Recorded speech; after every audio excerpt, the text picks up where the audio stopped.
So for this evening's talk, we have received many requests. The request which came a long time ago was one again to deal with or to talk about stress.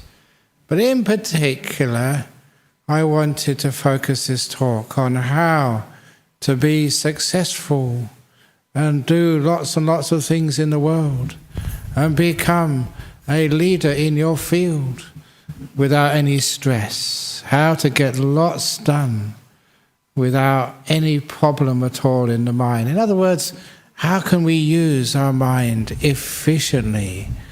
And this is something which Buddhism is really good on. Simply because as monks we've been meditating for such a long time. But even as a monk, I'm not a lazy monk. Sometimes if you come and visit me at monastery down at Serpentine, you may find me busy working on the roof where I was this morning, and in the afternoon doing the administration work, in between solving everybody's problems when they come and ask me them, and afterwards coming doing some free counselling at Namo Centre, and then afterwards giving a talk, and then afterwards doing more talking to you. My day starts at 4 o'clock, or like this morning, a bit earlier, 3:30, and doesn't finish till late. How on earth can you do all of that and still have a happy mind? How can you be a high achiever with no stress at all? And it's a wonderful thing to know this, and it can be done. And first of all, people will say, what does a Buddhist monk know about stress? What does he know about responsibility? You just live in your monastery and just have a nice time. Yes, that's what you think. But if you come and actually stay in the monastery and have a look to see how hard a monk works. I remember giving a simile like this earlier on when I was in Singapore, giving a big talk to about 2,000 people. And at the end of the talk, somebody asked a question. It wasn't much of a question, it was more like a comment. And it was very much what I just said. They said to me, you're a Buddhist monk, how do you know what stress is? What you said, makes, in theory it may make sense, but in the real world, where we do have to work so hard, it's much different. What do you know about stress? And then I told him what I'd done that day in Singapore, getting up at 4 o'clock. How many of you get up at 4 o'clock in the morning? And you start working from the very beginning. And that day, I listed all the things which I'd done that day. Visiting people in a hospital, because I'm also spiritual patron of the Buddhist Fellowship in Singapore and director of the Brahm Center in Singapore. That's overseas. This is not my core business, which is right here. All this stuff which I'm doing, and I told an hour by hour account what I'd done that day. And after I told what I'd done that day, to say, look, I qualify, all the work which I do and get done, I qualify as someone who knows what I'm talking about working hard and dealing with stress. And then they came to the microphone afterwards and they said, wow, I never realized how hard monks have to work in our modern world. He said, I always wanted to become a monk one day, but not now. No. I lost a monk. But, I do work hard, but without stress. And these are the techniques which you can use to be able to be successful in whatever sphere of work you have, but without any stress, so that you can be successful with a smile on your face. And the first thing is, please don't carry around the past. Because every time you keep carrying around the past, what happened? Who said what? Who did what? That carrying around the past takes up so much space in your brain. You've got hardly anything left to do the job of the present moment. How on earth can you perform if so much of your brain space is taken up with working out why they said that, why they did that, all the terrible things which you have done. Look, you can't afford to waste any brain space.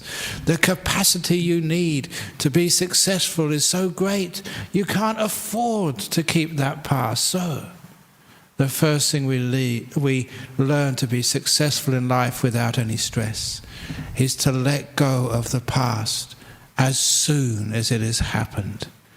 To keep nothing at all. To be someone whose suitcase is always empty of the past.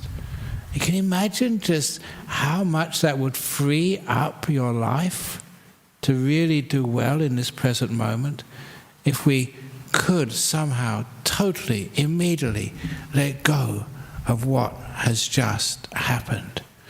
And if you can't do that, at the very least, can you let go of the bad things which have happened in the past?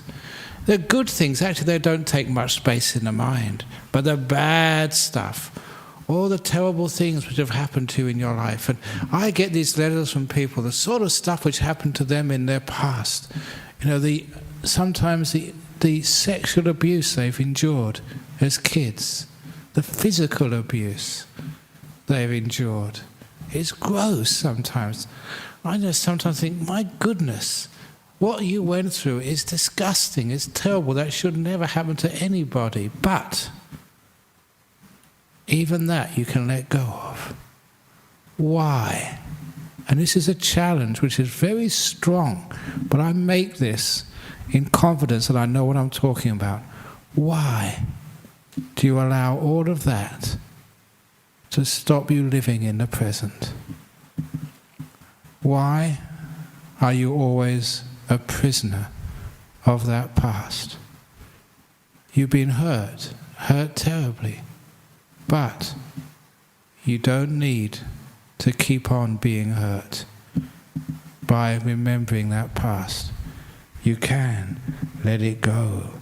And I think I have to let go for a few moments because there's some secret messages coming by. So here we go. There is a secret message coming here. That's, oh my goodness me, the car number 1DNI 615 is making some mega bad karma. I'll tell you why it's making bad karma. Because it's parked across the driveway, so the nun's car cannot get out. You're keeping the nuns from getting their job or whatever it is. So 1DNI 615, please move your car quickly. Otherwise, because of its bad karma, it will get reborn as a bicycle in its next life. Even cars can make good karma and bad karma. So there we go. Now that's all finished with. I'm going to let go of that past now and carry on with my talk to be efficient. Because there are so many interruptions of your life, but they finish with and they're gone. Why do we keep this? Even part of my job of being a monk, you know, that so often I come out at 6:30 and people come and tell me their problems. I don't mind that. Please come and tell me their problems. You know one of the reasons why people like telling monks their problems? Because we're cheap. Usually you have to pay a lot of money to tell people's problems. It's called counselling. I don't know how much they charge an hour, but here you get it for free. It's really good value for money at this place. But more than that, it's part of the job because, you know, knowing the nature of the mind, being around a long time, you understand how things happen, so you can give some wisdom. But in order not to have stress, as a counsellor, we're all counsellors to our friends anyway, to let go of that past took a new dimension when my teacher Ajahn gave us some advice. He said, later on as monks, as human beings, people come and tell you their problems. You have to let them come and unload on you. Unload all of their rubbish.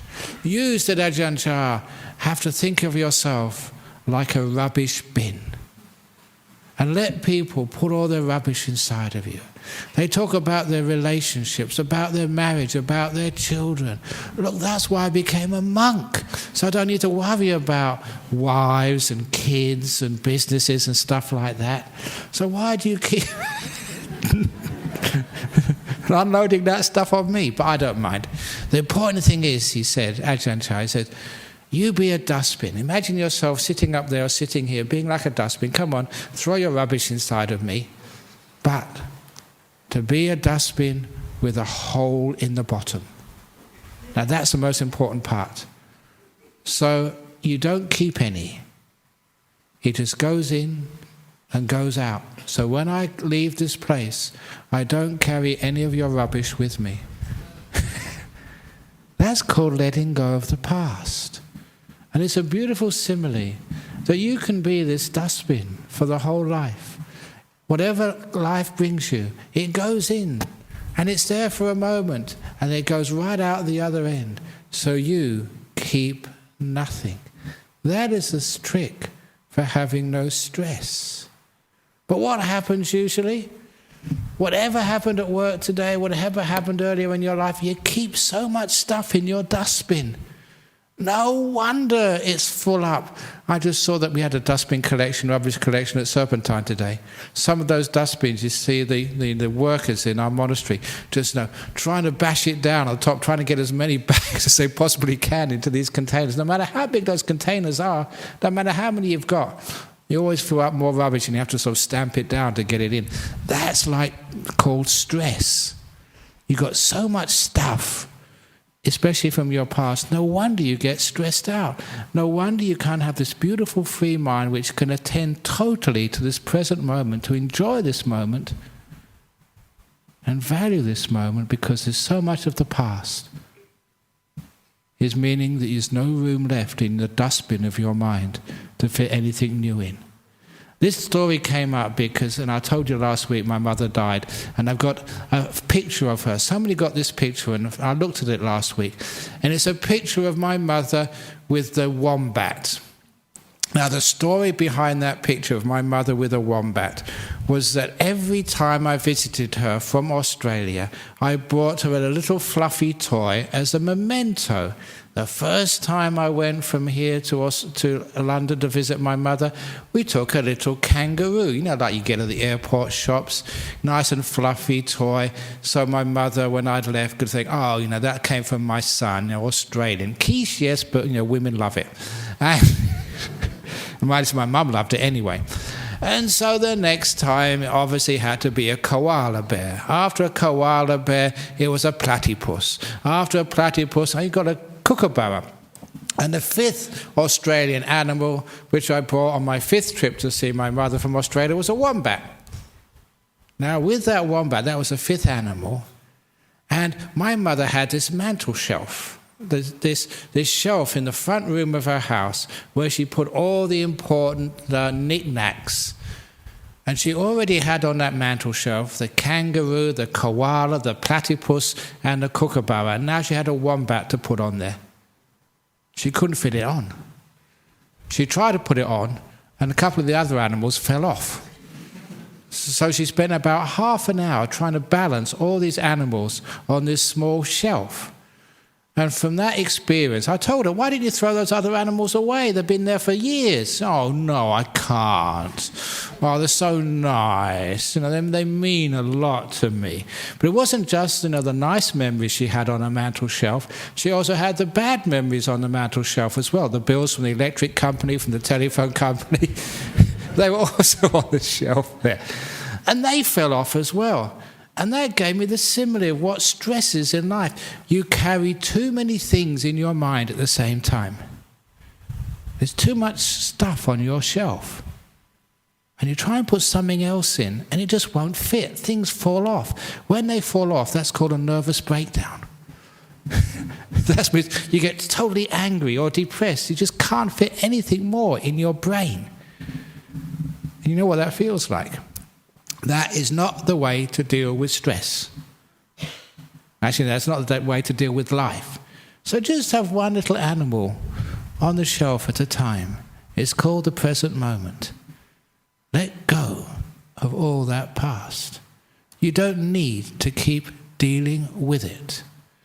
In your brain, there is something similar to my favorite button on the computer. It's called the delete button. I love that delete button. I press that more than anything else. Somebody sends me an email, not interested, delete.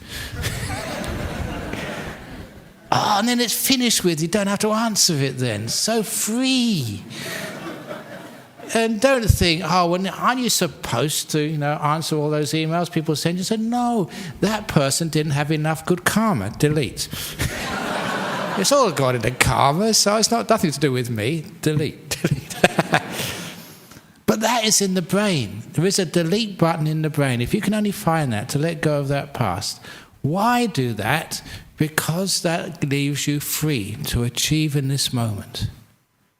And the other thing which people find difficult is we worry so much about the future. We spend days just worrying what's going to happen next. That takes up even more space in our brain. No wonder you can't achieve in the present moment and enjoy this life. The story which I was telling people recently, it's an old story, but it's a brilliant story from my life when I was doing the final examinations at Cambridge University. That's where I did my studies. 1972, Natural Sciences Tripos, final exams. Now, final exams, they really meant that final. Everything else in the whole time you did at university counted for absolutely nothing. You got your degree or you failed on one series of examinations. And those examinations in natural sciences that year, 6 days, Monday, Tuesday, Wednesday, Thursday, Friday, one after the other. Morning examination, 3 hours, afternoon, 3 hours, 1 hour for lunch. I don't think Amnesty International was formed at that time. If they'd have found out, that was torture. 3 hours, 1 hour lunch, 3 hours, 6 days in a row. And the worst of that was everybody was telling me that my future depended upon those examinations. If you did well, you'd have a wonderful life. If you failed, you'd be stuffed for the rest of your life. If only I had known I was going to become a monk, I wouldn't have worked so hard. Well, I didn't know that at the time, so I bought into what other people told me. I really worked hard. But my trick was, and this is how you deal with stress. This was a stressful situation for me. How I dealt with that was using basic tricks of meditation. I'd already started meditating for about 2 or 3 years when I first went up to that university. So I never had any lunch for those 6 days. I had a big breakfast, a nice dinner in the evening. At lunchtime, I went back to my room, only 5 or 10 minutes from the examination room, and I meditated for half an hour. Now, this is what happens. As soon as I sat down, the first thing which came into my mind was the morning exam. How did I do? Did I do that question correct? We all know how stupid that is. The examination paper is in. Right or wrong, it's too late to change it. It's obvious, isn't it? You should let it go. Let go of the past. This is not the time you can do anything anymore. It's easy to say, but I trained, I could do that. I could let go of that very, very important exam in the morning. And this is what you can learn in a place like this. It doesn't matter what has happened in the past. You can't change it. The examination paper of your past is in. It's a waste of time thinking about it. Good or bad, you can't do anything about it. I could let that one go. So the next thought, I was not at all concerned about the morning paper. The next thought which came up in my mind was the afternoon exam.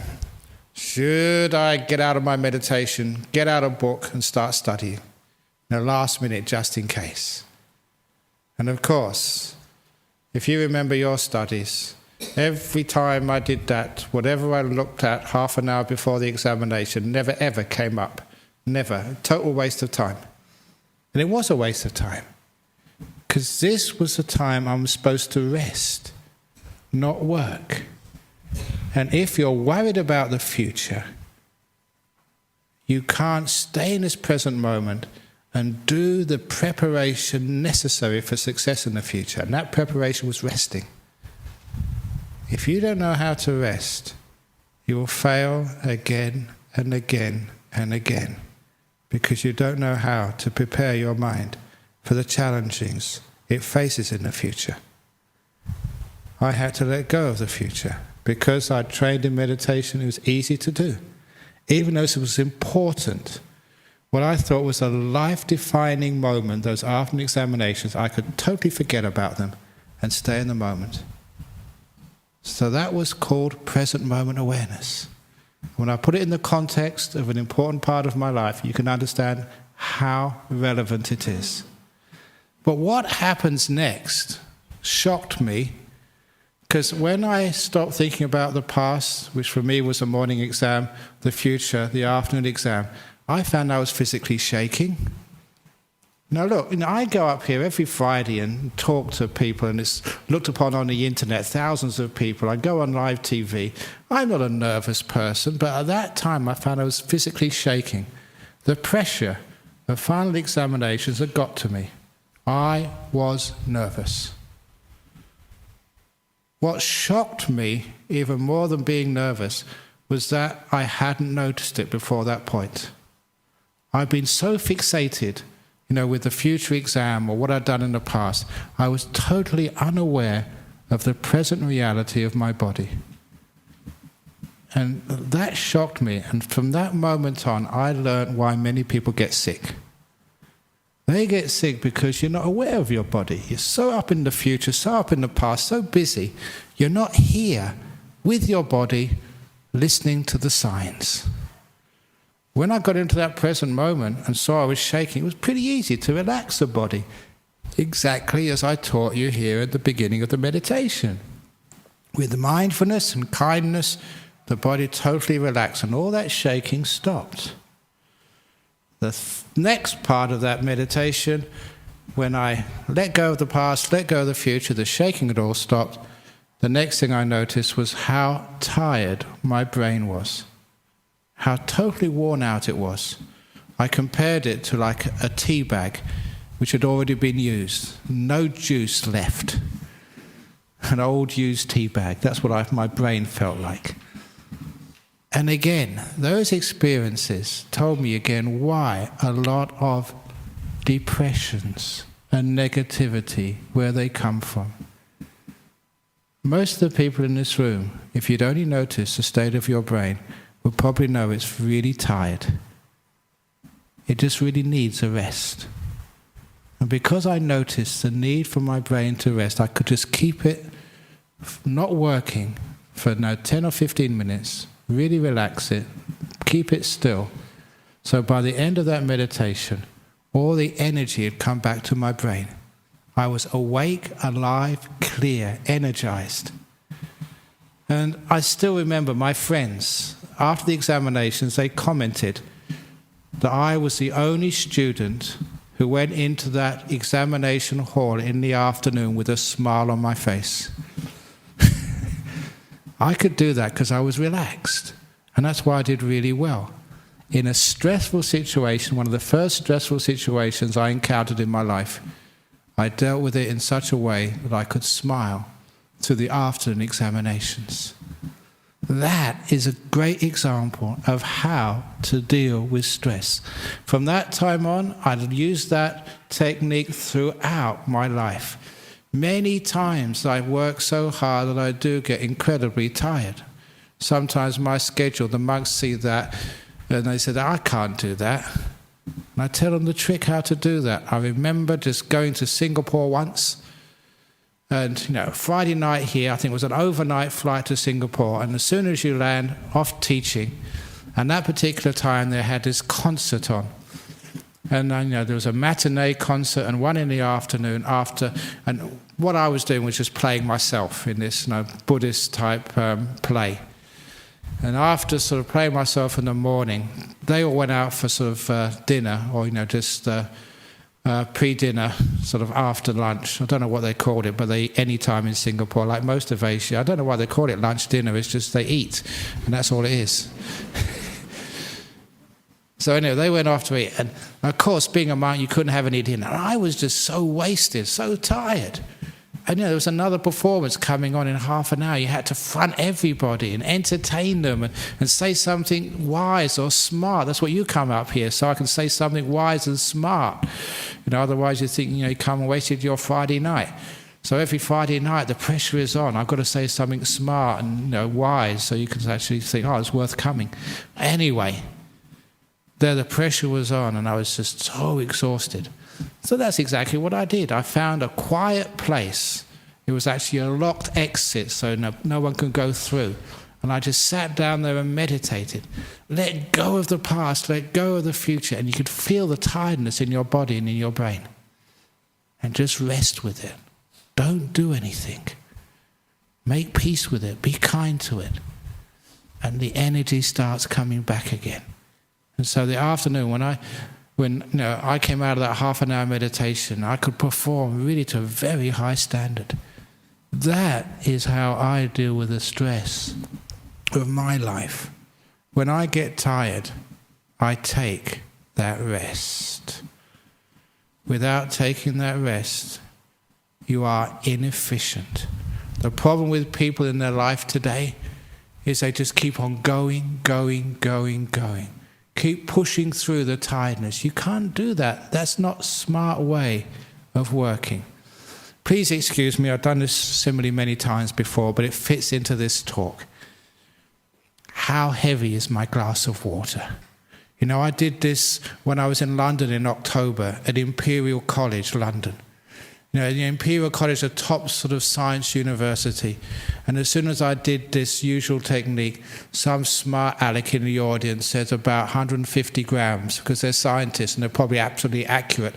But that's not what I meant. The story goes, how heavy is this glass of water? The longer you hold it, the heavier it feels. You hold it for 5 minutes, your arm aches. 10 minutes, you're in pain. 20 minutes, you're in agony and a very stupid monk. What should you do when it starts getting too heavy? Put it down. Just for a couple of seconds or 30 seconds. Put it down, rest your arm for 30 seconds. And when you pick it up again, it actually feels lighter. Honestly, it feels much lighter now. Why? Because your arm rested. Now it's easier to carry. That is how you deal with stress in life. Whatever responsibilities, duties, work you have to do, you're holding it. When it starts getting too heavy to bear, please put it down for a few minutes. Rest, relax. Then afterwards, when you pick it up, it's easier to carry. I invented that simile. Now apparently someone saw it on the Australian Stock Exchange site. How to deal with stress if you're a stockbroker in the modern European debt crisis economy. So it actually works. That is how you can do a lot without getting tired. So any of you kids here doing year 11, year 12, universities, PhDs or whatever, you will know if you keep working, there comes a time you're so tired, your brain is stuffed, it just cannot perform. You are wasting your time. Instead, just learn how to let things go. Put it down for a little while. And then when you pick it up afterwards, your brain is clear, your mind is now efficient. A lot of times, the stress of life is avoidable. The stress causes you not to be productive. And all you really need to do is learn how to put things down and let things go for a little while and trust that that is an investment. 5 or 10 minutes of rest, relaxation, whatever. Afterwards, your brain will be so efficient, more productive. The 5 or 10 minutes you spend in, say, meditation or in relaxation, that 5 and 10 minutes you spend in relaxation, you'll make up afterwards. You get 2 hours work done in an hour and a half of high quality too. Does that not make sense? That is how you learn to do lots and lots with no stress at all. You learn to relax. You don't fill your mind up with the past. You don't worry with the future. You've got so much more brain power. And last is you do things with a smile. When you put some happiness into whatever you are doing, you will find it's easier to do. A smile creates more energy. This was that little story I learnt. I didn't learn this at university, I learnt this in the monasteries of Thailand. To put the story in brief, we were having to do very hard physical work. 9 days of pushing wheelbarrows full of dirt. I never became a monk to be a labourer. I became a monk to meditate, to be inspired, to sort of see beautiful lights in your meditation or hear wise words from great teachers, not to push wheelbarrows full of dirt. I was being exploited. And it got so bad one day, pushing another wheel. This was not sort of, in nice sort of Australian climate. This was in the jungles, very humid, hot, full of mosquitoes, being bitten to death by mosquitoes in the jungles. And I was made in England. I'm not used to that sort of climate. And on one meal a day, and most of that meal was just sticky rice and frogs or rotten fish. I was malnourished in a climate I didn't like, pushing not just 6 hours, 8 hours a day, from 9 o'clock to maybe 10 in the evening.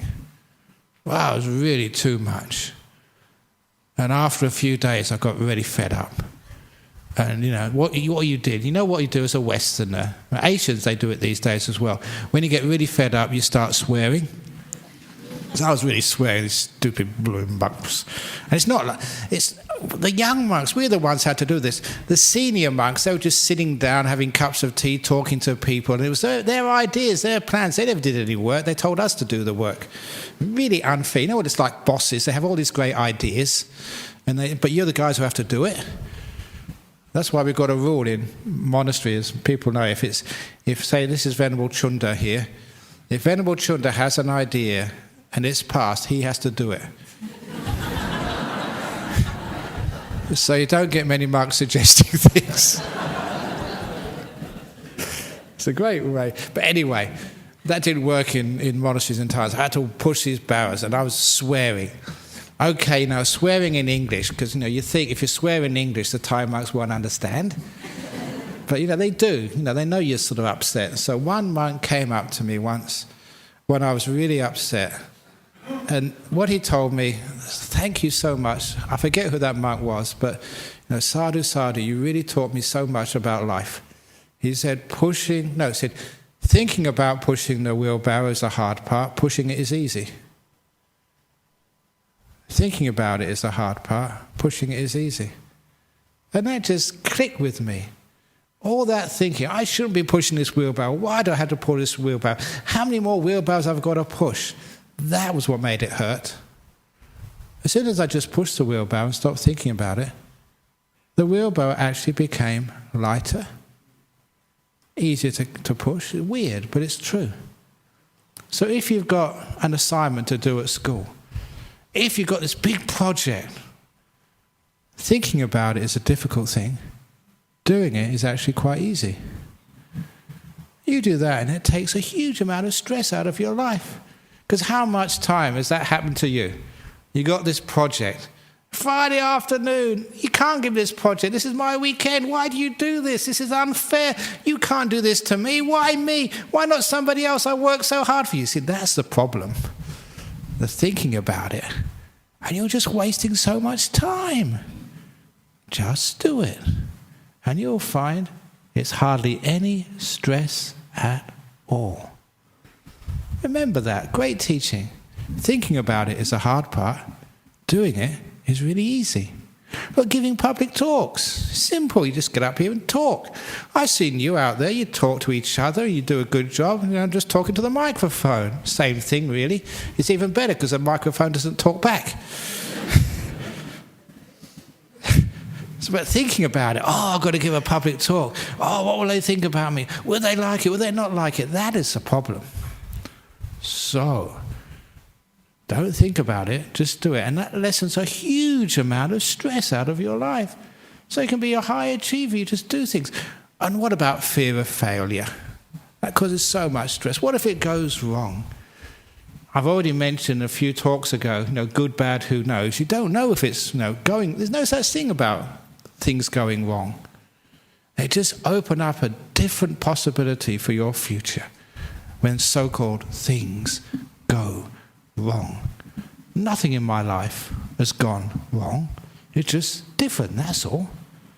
Relationships went wrong, but that just opened the path for being a monk. So did it go wrong or did it not go wrong?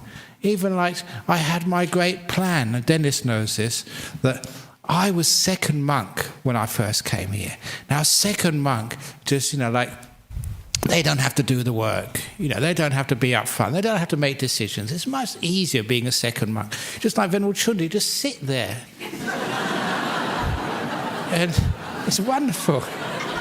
There's no work. That is the monk I wanted to be. Only the senior monk went and disrobed. And that just really messed me up, no end.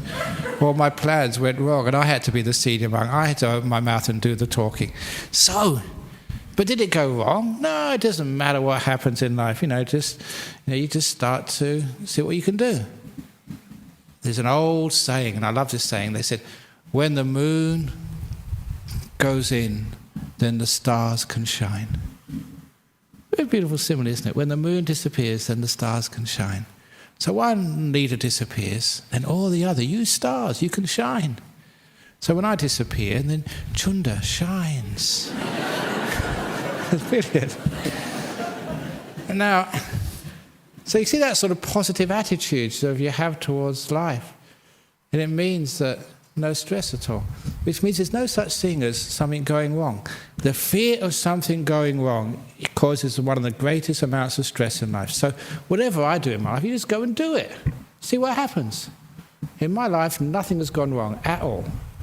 They've just gone differently. Because I don't think in terms of right and wrong. It's just turning left, turning right. Which is the right way, which is the wrong way. Just one goes left, the other one goes right. So that way, I can make decisions so easily. Because I know we make a decision, see what happens, always make it work. So that way, there's no fear at all. And that's exactly what happened when that monk disrobed. I thought, I'll start teaching. If I'm a great teacher, that's fine, I can inspire people. If I'm a hopeless teacher and everybody walks out as soon as they say, Ajahn Brahm giving the talk tonight, I'm not going to stay here, I'm not going to waste my Friday night for that. That's even better. Then I can be a hermit and you can leave me all alone. So either way, you don't fear failure. When you don't feel failure, it's amazing just how less stress you have in life. And it also means you just give it a try. There was a lady here, she was asking about trying to sort of, work out this relationship with a guy. Should I call him, should I not? Call him, give it a try. Go for broke. And that's my nature in life. You fancy a guy sitting there, just go and ask him. But not us, not the monks, please. Just do it, for goodness sake. So, a lot of the time, how much opportunities in your life have you wasted because you were afraid? And you look back upon your life afterwards, I should have given it a try. I should have just been courageous. No, okay, I might have fallen flat on my face, but at least I tried. And gave it a go. So please, the fear of failure. That's why I learned from this top business person. I went to this big retreat, leadership retreat in Hayman Island some years ago. And on the way back, he said, in business, we don't call it failure anymore. We call it forward failure. I really love that idea. Forward failure. Okay, make a mistake, but you go forward. You grow from it. You learn from it. You become a better person because you've tried, you've given it a go. Okay, it didn't work, but you've learned a lot. And the whole experience was worth it. That means that fear of, well, if I do this, what would happen? Disappears from your life. You go and give it a try. Remember, thinking about it is the hard part. Doing it is easy. So this is how we must learn in life. And I'm going to finish with a little story, because I wanted to put this story in, so it's a bit of a funny story, but it's a very good message in the end. I tell this at retreats. Very rarely, if ever, have I told it here. And the importance of learning these techniques in your life. You spend your whole time wasting your time learning so many other things which aren't important. Learning how to deal with stress by letting go of the past, letting go of the future. Just doing it, not thinking so much. Putting some energy into what you're doing. In other words, no failure. Taking away, having an empty dustbin so the things in life, they just go right through you. These are such important parts of your life. So important. It reminded me of the story of the old sailor and the professor. This was a story of many, many years ago, when if ever you had to go overseas, there was no Qantas or Singapore Airlines or Virgin or anybody else. You had to go by boats. So this professor was going overseas to give a series of lectures. And when he went on one of these passenger liners, the first night at sea, he went, after dinner, he went on deck, to take the evening air. And there he saw this old sailor looking up at the stars. It was a beautiful, clear night. And he went up to the old sailor and decided to have a conversation. He said, "Old man, how long have you been at sea, sailing these oceans?" He said, "Ever since I was a 14-year-old boy. And now I'm in my 60s. All my life I've been sailing." "Ah, amazing," said the professor. "One of my hobbies is astronomy. These stars guide your ships. You must know everything about astronomy. Let's talk about astronomy." And the old sailor said, What's astronomy?" "No, the stars above you." "I don't know anything about the stars," said the old sailor. "What?" said the professor. "All those years at sea, and you've never ever bothered to learn about the heavens above you?" "No," said the sailor. "What a stupid old man," said the professor. "What a waste of a life, you stupid old man." And the professor walked away in disgust. The second night at sea, a very beautiful meal, the professor was on the deck again, and this time he saw the old sailor on duty looking down in the oceans. He decided to give the old man another chance. So he went up to the old man and said, "One of my other hobbies is marine science. All the animals which actually live, in these great oceans. You must have seen a lot of those animals in your years at sea. Let's talk about marine science." And the old sailor said, "Marine science? Don't know anything about that." "What?" said the professor. "All those years at sea, you've never bothered to learn about the flora and fauna which live in that great ocean you've sailed upon?" "No," said the sailor. "You stupid old man. You stupid old man. What a waste of a life. What a waste of a life. I'm not going to talk with you again." The third night at sea, don't worry, it's only 4 nights, so I'm almost there. The third night at sea, it was such an amazing dinner the cook made. The professor was in such a beautiful mood, and it was one of these perfect evenings at sea. Just a very gentle breeze just wafted over the ocean. And the professor decided to give the old man one more chance. And he said to the old man, "Old man, these winds, they drive your ship. If there's a storm, it might even sink your ship. I realize you may not have to know much about astronomy or marine science, but as a sailor, you have to know about the weather. And as it happens, I am a professor of meteorology. I'm going to give some lectures on the weather systems in this famous university. Maybe we can compare notes. Please tell me what you know about the weather." And the old sailor said, "Professor, I know nothing about the weather. I can't even smell Spell meteorology, whatever that means. What? Said the professor. All those years at sea you don't even know about the weather which drives your ship? Stupid old man, you're a stupid old man, such a stupid old man. You've wasted your life. What a waste of life. What a waste of a life.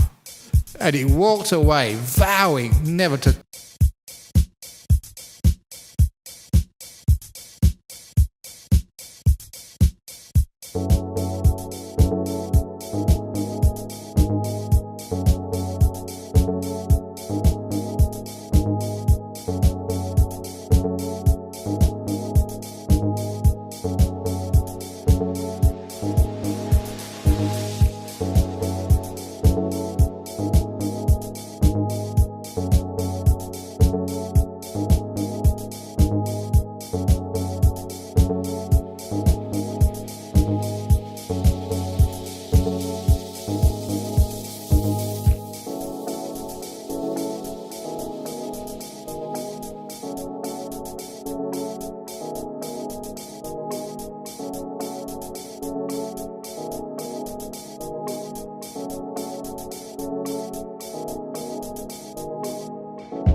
talk to such an idiot again.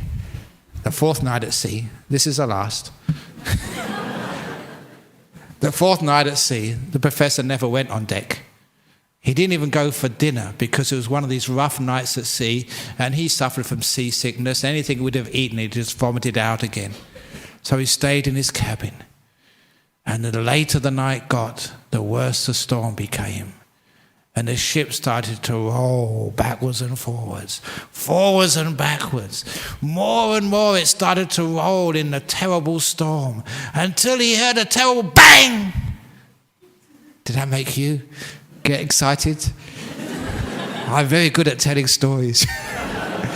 Bang! Something had cracked. And then there was silence for a few moments. And then he heard people running right outside his cabin door. He was scared. So he opened his cabin door. And who do you think was running outside his cabin door? No other person than the old sailor he tried to have conversations with. The old sailor stopped and turned to the professor and said to the professor, "Professor, in all your years, have you ever learnt how to swim?" Professor said, actually, no. What a stupid professor, what a waste of a life. The ship's sinking.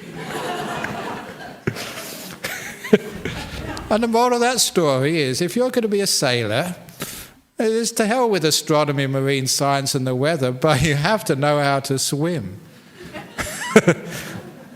And that's the same with life. All the other things you learn about life, yeah, they may be interesting and enjoyable, but the most important thing to do is to learn how to keep your head above water in the stress of modern life, to be able to swim through all of these responsibilities and duties and worries which we have to deal with. If you learn that, then no one will ever say to you, "You stupid person, what a waste of a life, you're just having a breakdown." So please learn how to swim. Thank you for